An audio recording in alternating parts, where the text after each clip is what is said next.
এই পৃথিবীতে বাংলাদেশে সবচাইতে বড় দুশ্মন ভারত। সবচাইতে বড় দুশ্মন কে?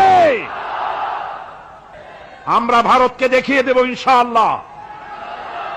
জিহাদের প্রেরণা নিয়ে যদি প্রয়োজন হয় বাংলাদেশের যুদ্ধ যদি করা লাগে ভারতের সাথে, আর যুদ্ধ করা লাগবে, রাসূলুল্লাহর ওয়াদা আছে। কার ওয়াদা? নাসাই শরীফ, ইবনু মাজাহ, এই তার দুটি হাদিসের মধ্যে হযরত আবী হুরায়রা রাদিয়াল্লাহু তাআলা আনহু বর্ণিত হাদিস রয়েছে। বলেছেন দুই শ্রেণীর লোক কিয়ামতের দিন জাহান্নাম থেকে মুক্ত হয়ে যাবে।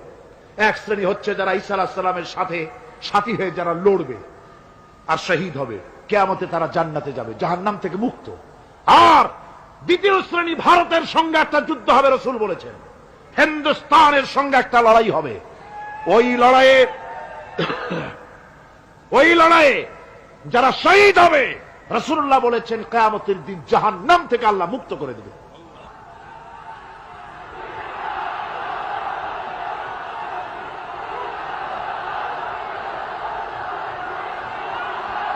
আমার মুসলমান ভাইয়েরা,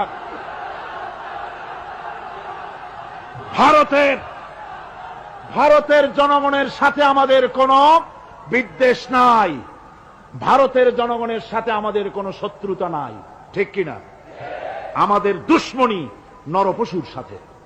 তুমি একটা সরকার, তোমার হাতে রয়েছে সেনাবাহিনী, তোমার সাথে বিএসএফ, তোমার হাতে ল্যান্ড ফোর্স, এয়ার ফোর্স, সব বাহিনী তোমার হাতে।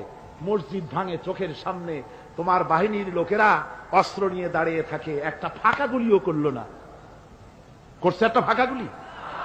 মুসলমানেরা প্রতিবাদ করলো, সেই প্রতিবাদের মুখে মুসলমানদেরকে গুলি করে করে মারা হলো।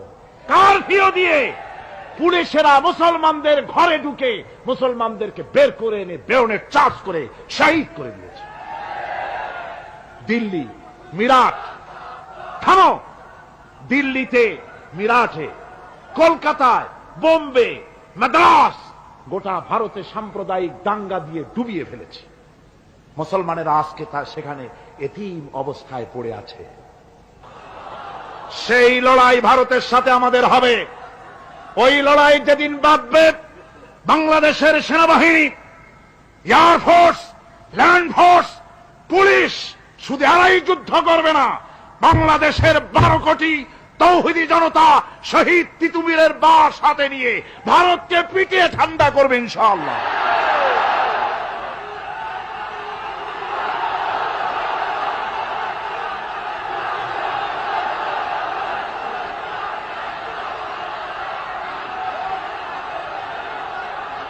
আমার দেশে ভারতের মসজিদ ভাঙার প্রতিবাদে আমাদের দেশে একটা হিন্দুও মরে নাই, কথা ঠিক কিনা কন? কিন্তু ভারতে ভেঙেছে তারা বাবরি মসজিদ, আমার দেশের 15 জন মুসলমান পুলিশের গুলিতে নিহত হয়েছে।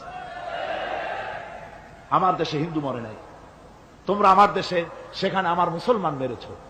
হযরত আব্দুল্লাহ বিন ওমর রাদিয়াল্লাহু তাআলা আনহু বলছেন যে আমি রাসূলের সঙ্গে কাবা শরীফ তাওয়াফ করতেছিলাম, আমি বলতে শুনলাম রাসূল বলছেন, হে কাবা, তোমার কত মর্যাদা, তোমার কত সম্মান, তুমি কত মহান, তোমার কত ইজ্জত। তবে কাবা শুনে রেখো, আল্লাহ রাব্বুল আলামিনের একটা মুমিন বান্দার যে মর্যাদা, তোমার মর্যাদা যত হোক একটা মুমিনের চাইতে নিশ্চয়ই বেশি নয়। তোমরা মসজিদ ভেঙেছো আর আল্লাহর মুমিন বান্দাদেরকে ভেঙেছো। ভারত সরকার শুনে রাখো, মসজিদ ভাঙো নাই, তকদির ভেঙেছো।